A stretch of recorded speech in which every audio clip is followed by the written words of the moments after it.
Let's start on the western coastline. The Emerging Markets Forum has ended in Abidjan in Côte d'Ivoire with calls for increased transparency on tax evasion and illicit cash flows. Now, the objective of the forum this year was to discuss a draft report on the long-term social and economic development issues facing Africa under the theme Africa 2050, realizing the continent's full potential. The Africa 2050 study was commissioned by the 5th Ministerial Joint Annual Meeting of the Economic Commission for Africa and the African Union in Addis Ababa in March last year.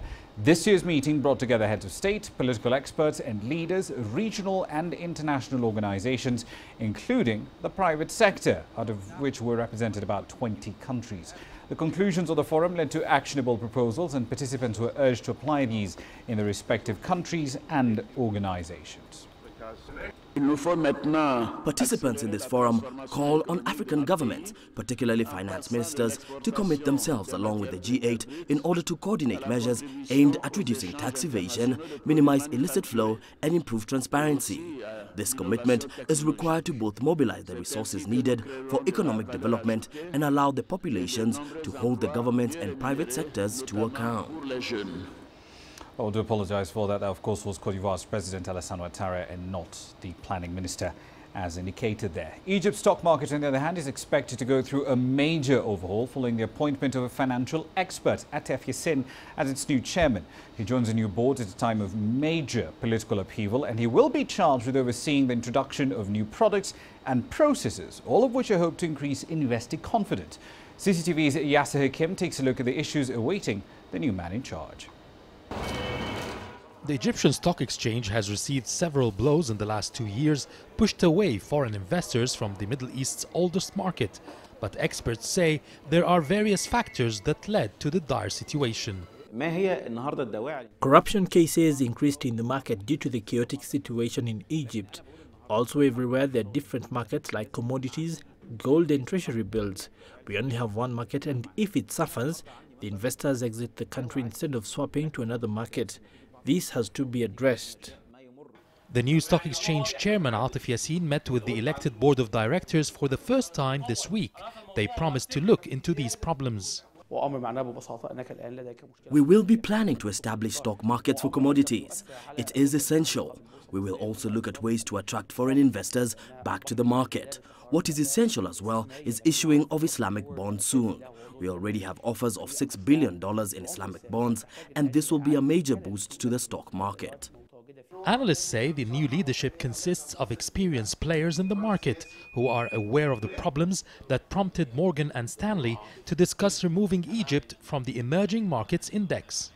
Experts say the new management of the stock market have a tough job in their hands because they go into office one day after the expected 30th of June demonstrations, and that's considered a critical period in the history of the stock market.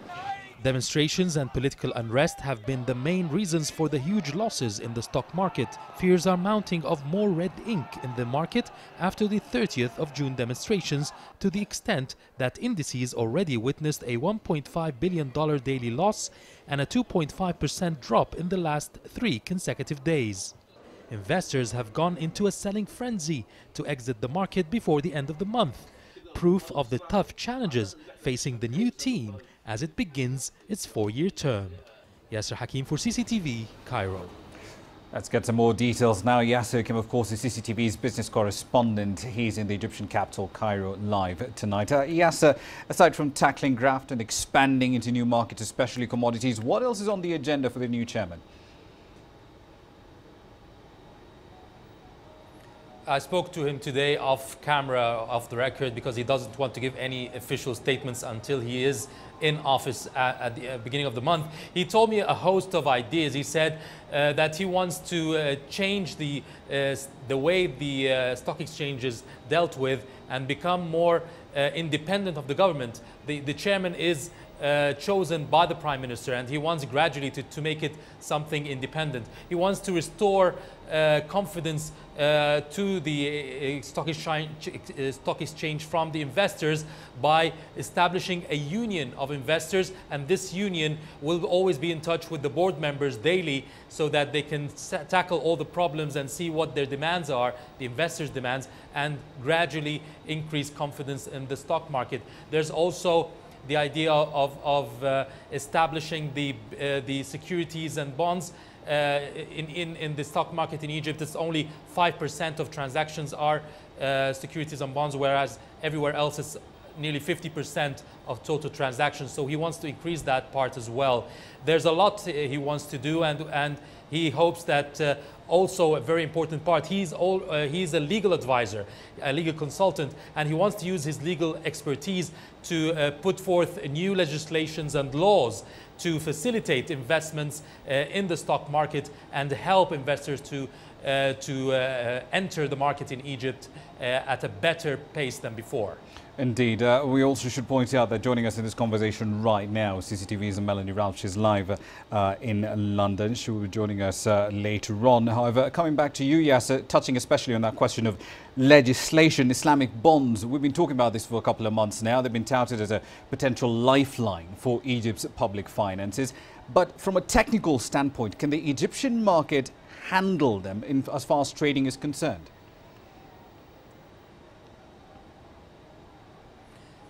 You're right on that, because also he told me when I asked him the same question, he said, not right now. We're not ready now, especially politically. We're not stable enough to attract foreign investments. But until that happens, he's working on a plan, and the board is working on a plan to first create awareness from the companies in Egypt on how to work and to deal in Islamic bonds. He's also going to provide technical expertise and technical training to the workers and investors in that field. He's also going to create and establish new laws and legislation that will facilitate also working with Islamic bonds. So there's some work to be done first before Islamic bonds are put into action, and he wants to use the time now to work on the infrastructure before going into the actual dealings. Right, Melanie Rauch joining us now live from London. Let's come to you, new chairman on the Egyptian Markets Board. What exactly is it that investors on your end of the pond expect from new management, given the fact that we've seen money flying out of Egypt as opposed to going into the country's market? Yeah, well, reports are saying the new chief will take hold of the reins by the end of the month. Atef Yassin is taking the place of Mohammed Omran. Yassin is set to spend at least a year at as the stock exchange head. Whoever takes the reins will have a bumpy ride ahead. Egypt's bourse has suffered a roller coaster ride over the last few years, as you were just saying, and the turbulence doesn't look set to settle. Of course, the political instability is taking its toll. We've seen investors pushing the index down as we head nearer to planned protests on June the 30th, marking the one-year anniversary of President Morsi's taking office. Some are predicting violence could erupt, which can't help but send investors fleeing for the hills again. Indeed, but we also have heard the investment minister in Egypt saying that he's working on making the environment and the climate around private investment in Egypt more conducive. So what's the general outlook over the next 12 months for the Egyptian economy? Yeah, well, the investment minister wants Egypt's economic growth as high as 7% in 2 years. And he's looking to mend the damage done by the uprising in 2011. Hamid wants to work on reconciliation agreements with business people who fled the country when the trouble flared up. The political troubles have also meant that the tourism trade has taken a hit, another factor making a dent in the country's economic health. Private investment will be key to the minister's plans. He's hoping to rapidly increase investment by the government, private and foreign investment, from the current $40 billion to something in the region of $60 billion. And the minister has been given more scope within the law to push ahead with these reconciliation agreements, which he hopes will jumpstart the investment climate again. Indeed. Let's take a tack from your argument and come to you, Yasser. With respect to the very controversial appointment of Adel Mohamed Al Hayat as the governor of Luxor sometime last week by President Mohamed Morsi, he resigned on Sunday. What's the reaction been, especially from tourism players in that part of Egypt? Yes, it was the reaction was joy, actually, because the tourism industry has been hit since the 2011 uprisings, and it was slowly building itself again, maybe falling behind in some cases when there's violence or such. But this appointment has been a big blow, because of the cancellations that already took place after the appointment was announced.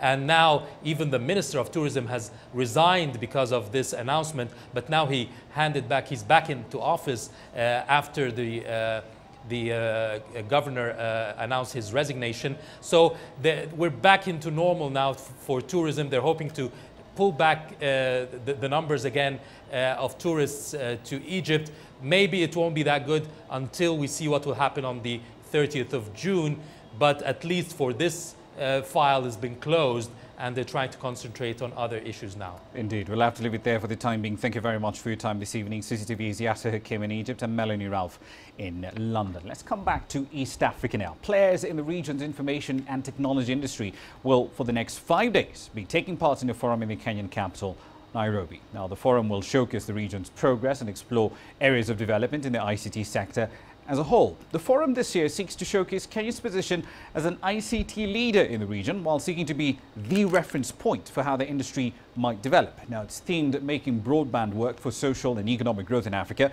and the forum will also present an opportunity to identify the challenges to overcome in order to make broadband much more available to all, which is expected in turn to spur growth in other areas of national economies. The forum brings together postal, telecommunication companies, broadcasters and ICT regulatory bodies within the region to seek avenues for the harmonization of ICT policies and regulatory frameworks as well.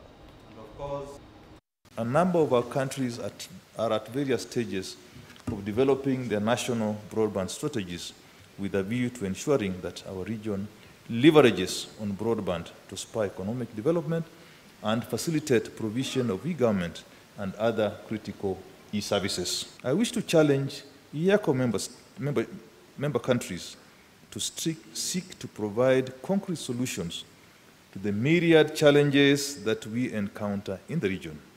We all agree that broadband holds the future of ICTs.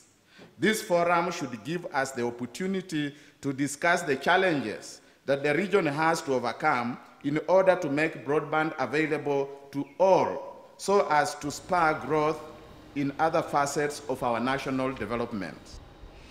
By the end of December 2012, there are just about 1 million or so broadband connections in Kenya. We'll pick up on that theme later on in the bulletin.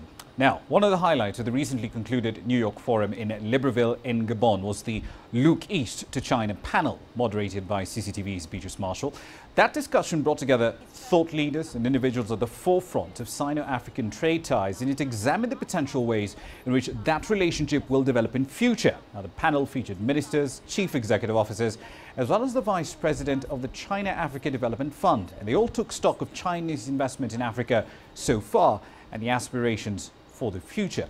A key focus of the panel was the fact that Sino-Africa trade ties are designed to be a win-win partnership with mutual respect for the sovereignty of China and various African governments as well.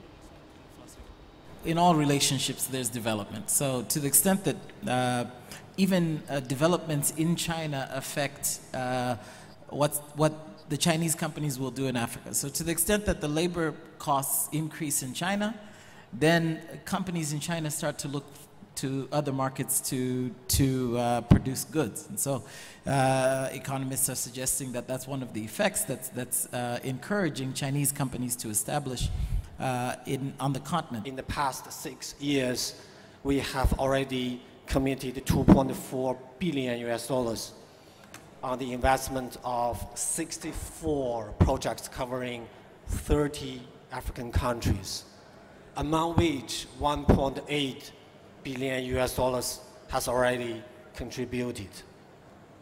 And the sectors of our investment, including infrastructure, agriculture, manufacturing, energy, and industrial parks. We're taking a short break as we close in at a quarter to the top of the hour. Here's what's coming up next. We'll be talking about using your phone as a wallet. Bob Collymore, Chief Executive Officer of Safaricom, is in studio. We'll be talking about the company's plans for mobile payments in Kenya.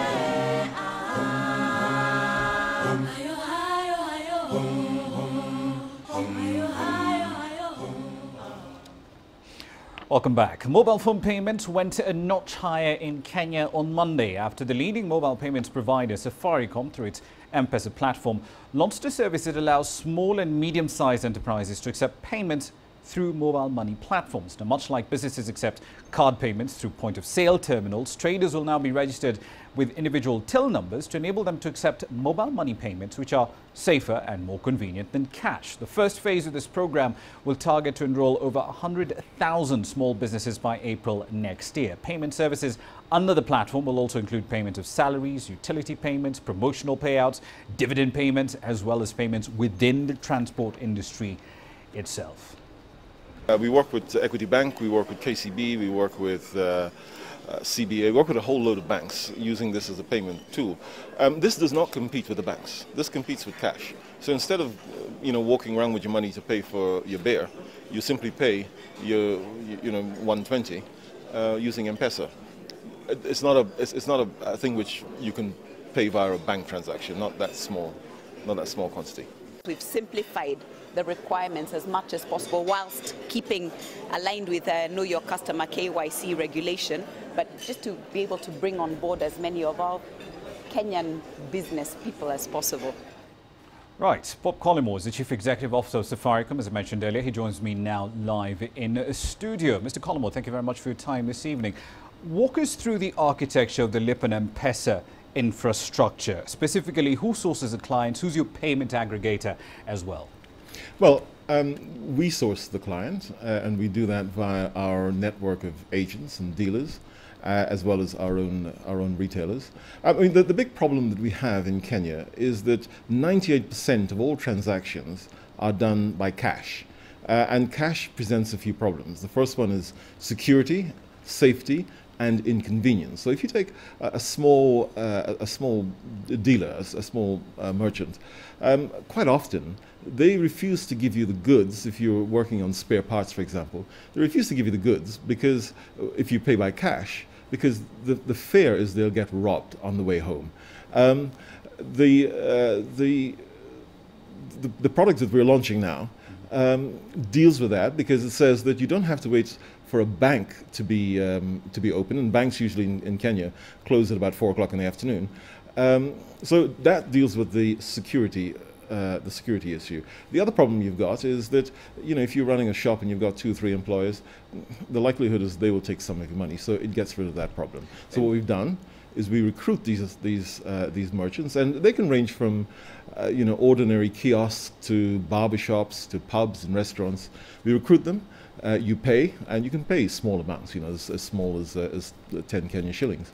And the customer doesn't pay anything. The customer doesn't pay a transaction fee, but we do charge a small fee, which is 1.5% to the merchant.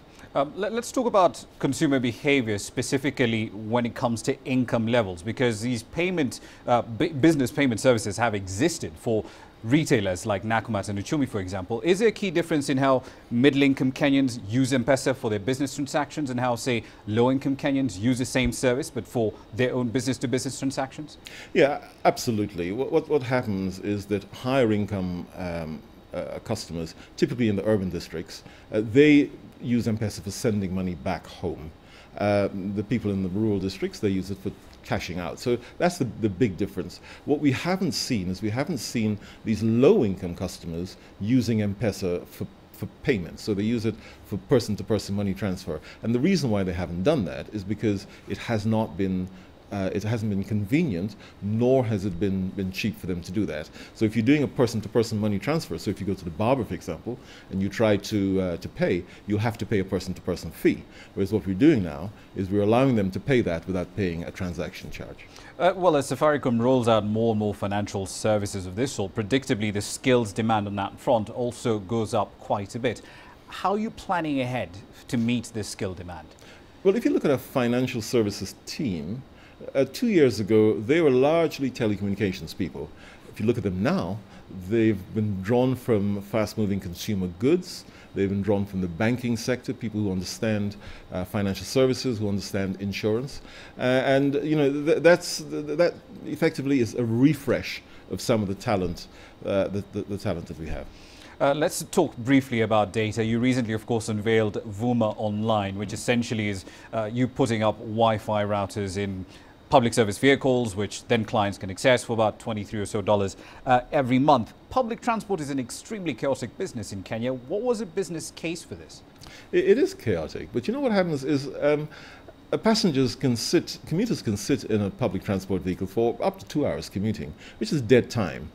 So what we've decided to do, and we actually learned this by listening to some of our younger customers, what we've done is we put a Wi-Fi router in the car, in the PSV, typically for a 14-passenger PSV, and that will serve about 10 customers, because we believe that you can be much more productive if you can spend those 2 hours accessing Wi-Fi, whatever you want to use it for. So in effect, you're monetizing a traffic jam. Quite interesting.